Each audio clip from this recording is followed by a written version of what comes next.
Bonjour à tous et merci de nous suivre en ce moment sur la page Facebook de France 3 Poitou-Charentes. Nous sommes en direct du festival de la BD d'Angoulême. Nous sommes ici dans la bulle qui s'appelle la bulle Para BD. Para autour d'eux et bien sûr la reine de toute cette fin de semaine, la bande dessinée. On trouve ici des éditions rares, des figurines en métal ou alors dans d'autres matériaux. On trouve des sketchbooks, on trouve énormément de choses et déjà depuis ce matin, on voit pas mal de monde qui circule dans ces allées et qui cherche l'objet, la rareté qui fera rayonner leur journée de festivalier. Ce que je vous propose, c'est qu'on va se balader un petit peu. Donc, comme vous pouvez le voir, il y a des vendeurs de dédicaces, d'albums dédicacés, d'albums qui ont été réédités dans des éditions numérotées, parfois rares. Il y a aussi énormément d'enfants qui sont dans les allées de cet espace para-BD, qui sont là en groupe, avec des classes, parfois avec des élèves d'Angoulême, des élèves de Rochefort aussi, enfin d'un peu partout dans la région Poitou-Charentes, et qui viennent découvrir le monde de la BD et tous les produits dérivés. Voilà, c'est le mot. Justement, tout à l'heure, je vous parlais des produits dérivés, des figurines en métal, des figurines en plastique. Je vous propose d'aller tout de suite sur ce stand où il va en être question. Bonjour. Alors, nous sommes ici dans un stand qui parle aux collectionneurs, qui parle aux amateurs d'objets un petit peu rares. Qu'est-ce que vous proposez ici ? Alors ici, en fait, on propose tout d'abord énormément de figurines qui sont pratiquement toutes à tirage limité et qui réunissent tous les grands univers de BD. Pour chaque figurine, il y a en fait des spécialistes, donc soit les petits formats en métal, soit la résine, et des choses aussi un peu plus originales comme voilà, ce Gaston. Et, Pardon, quels sont les matériaux utilisés ? Parce que je vois différents types. Alors, il y a soit le métal, soit la résine, qui sont les deux grandes composantes des figurines, avec parfois des alliages. Donc, comme on peut voir par exemple sur ce Gaston avec la balançoire élastique. Donc là, on a d'autres matériaux qui se rajoutent. Et parfois, voilà, ça dépend selon la créativité du sculpteur. Selon la créativité du sculpteur, effectivement, on peut avoir des nouvelles matières.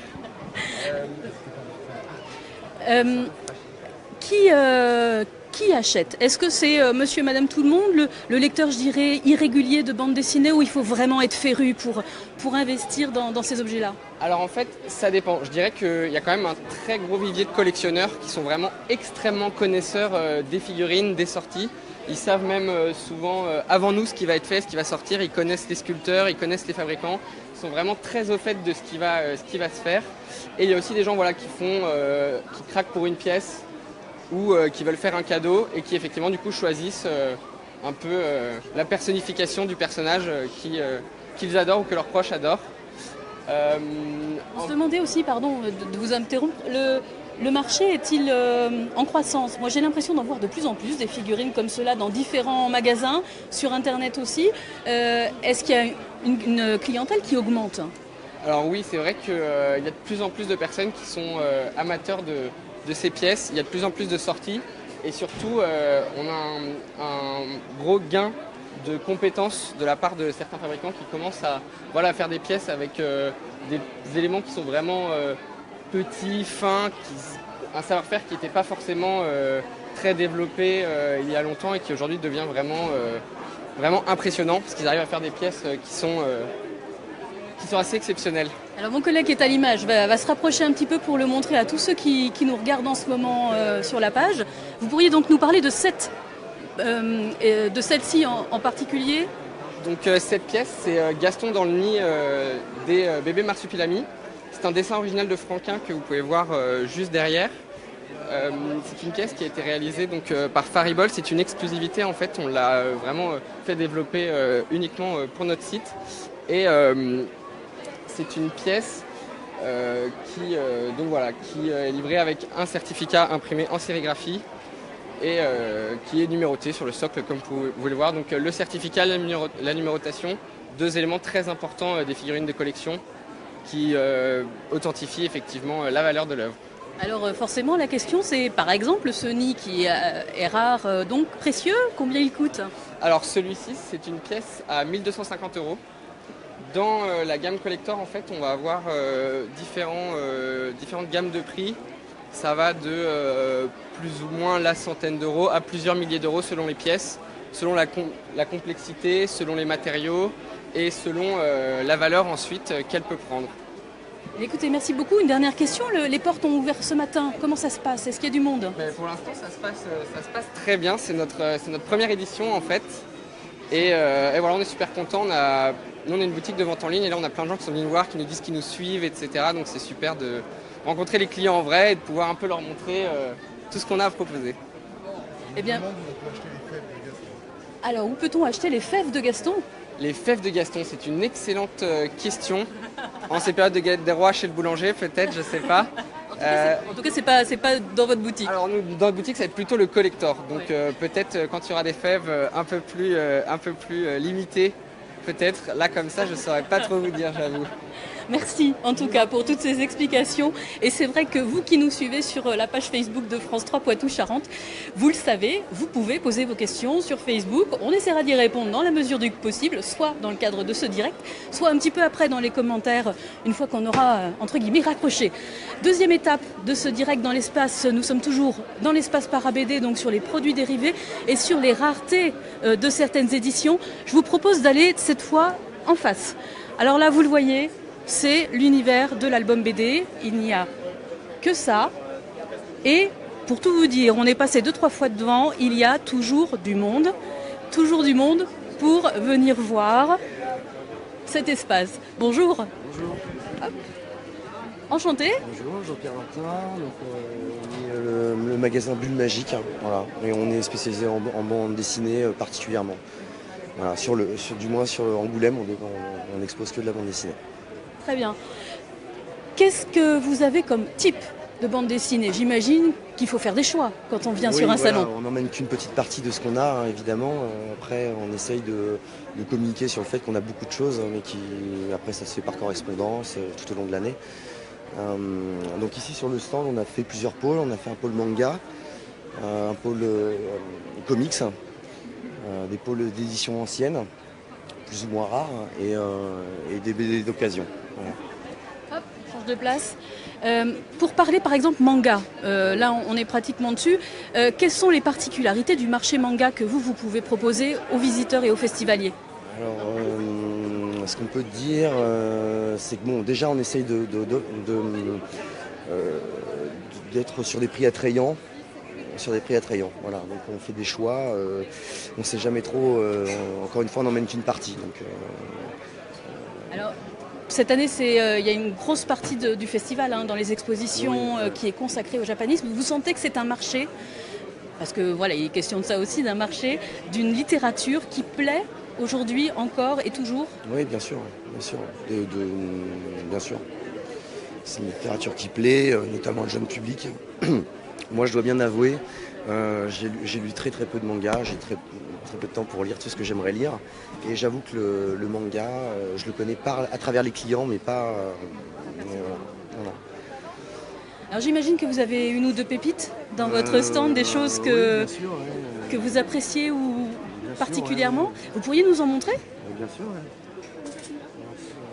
On peut avoir par exemple, là vous voyez, ce sont deux des plaques émaillées qu'on peut avoir, des plaques émaillées Tintin, donc ce n'est pas de la tôle peinte, mais c'est de l'émail, hein, voilà. Vous savez, comme les anciennes publicités dans la rue avec les plaques Dunlop, Michelin, qui résistent aux intempéries et qui durent très longtemps dehors. Voilà. Donc de l'émail, c'est remarquable au niveau des couleurs. Voilà. C'est une chose. Et puis après, là, notamment cette année, on a mis en valeur des Moebius, qui nous a quittés il y a quelques années, qui était régulièrement ici tous les ans. Et voilà, on a quelques belles pièces. Là déjà, vous pouvez voir en haut là un petit dessin couleur qu'il a réalisé, qui est remarquable de finesse. Et là, ici, quelques albums. Je vais essayer de passer derrière pour vous montrer. Quelques albums dédicacés. La dédicace, évidemment, c'est ça qui fait tout.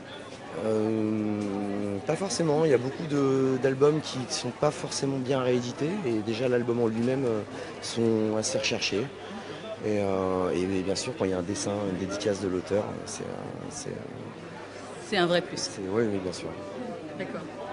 Je vous propose d'aller voir les albums de Moebius dont vous nous parliez. Allez-y. Parce que vous voyez, il y a un petit peu de monde quand même sur le stand de Jean-Pierre Martin.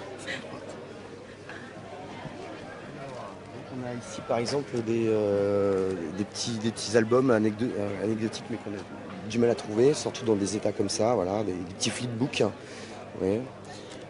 Voilà, et des dessins qui sont des albums qui sont bon, alors les blisters sont un petit peu sales et tout, ça met pas en valeur. Il faudrait des blisters un petit peu pour voir, mais voilà. Vous avez des albums dédicacés, des petits albums comme ça, des portfolios. Vous pouvez voir là, voilà, Alors, vous parliez également des comics, on est juste en face, alors on va en profiter, puisqu'on est là. À l'époque du cinéma, des grands effets spéciaux, le comics reste une valeur sûre de la bande dessinée. Oui, bien sûr, notamment, effectivement, comme vous dites, il y a énormément de films qui sortent autour du comics.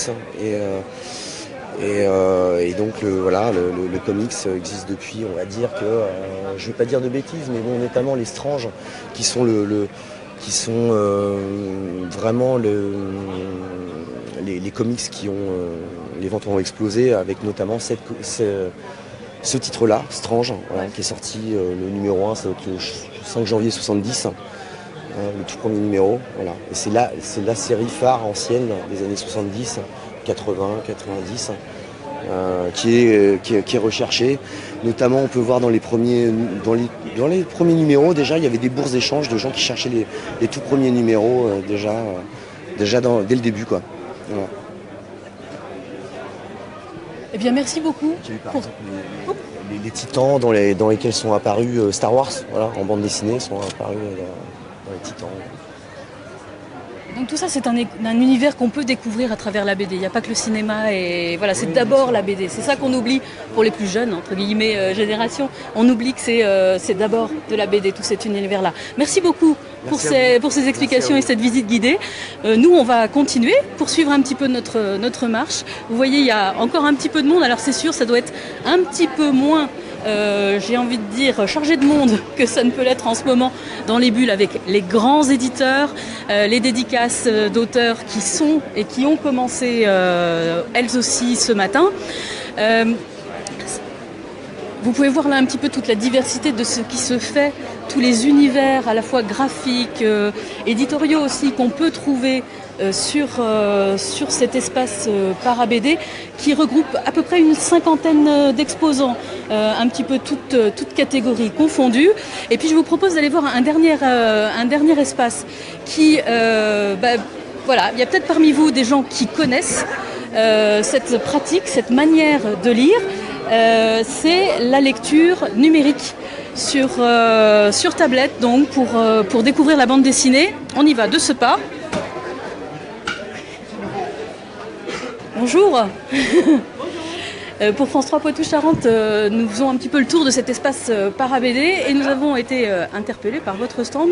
Qu'est-ce que vous proposez ici particulièrement ? Donc en fait, Isneo, c'est une application de BD numérique. On existe depuis 2011 et en fait, on a un catalogue de 20 000 BD. Donc c'est toutes les BD qui existent en papier, mais à lire en numérique.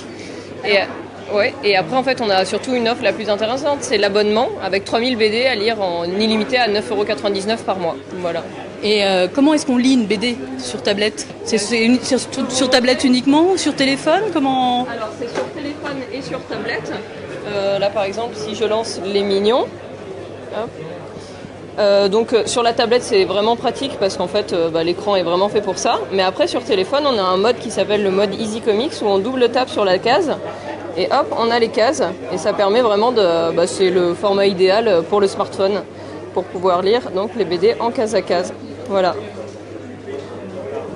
Alors je vais faire ma traditionnelle, hein, mais est-ce qu'il manque pas le toucher du papier? Est-ce qu'il voilà. Bah, en fait, le toucher du papier, oui, mais par exemple, si vous partez en voyage et que vous voulez ramener 40 BD, le toucher du papier, il est moins utile, on va dire.